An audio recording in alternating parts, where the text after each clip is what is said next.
ભરૂચ શહેર અને જિલ્લામાં છેલ્લા 3 દિવસથી વરસાદી માહોલ જોવા મળી રહ્યો છે। ચોમાસાનો ધમાકેદાર પ્રારંભ થયો છે ત્યારે આજે વહેલી સવારથી જ કાળા ડિબાંગ વાદળોની ફોજ સાથે મેઘરાજાની શાહી સવારી આવી પહોંચી હતી અને સમગ્ર જિલ્લામાં સાર્વત્રિક વરસાદ વરસ્યો હતો।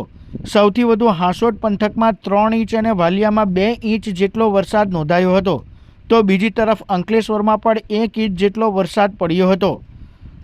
વરસાદ વરસતા વાતાવરણમાં ઠંડક પ્રસરી છે, તો બીજી તરફ ચોમાસાની શરૂઆતમાં જ ખેતીલાયક વરસાદ વરસતા ખેડૂતોમાં ખુશીની લહેર જોવા મળી રહી છે। આ તરફ હવામાન વિભાગ દ્વારા તારીખ 24 જૂન સુધી જિલ્લામાં ભારેથી અતિભારે વરસાદની આગાહી કરવામાં આવી છે, ત્યારે લોકોને સતર્ક રહેવા વહીવટી તંત્ર દ્વારા અપીલ કરાઈ છે।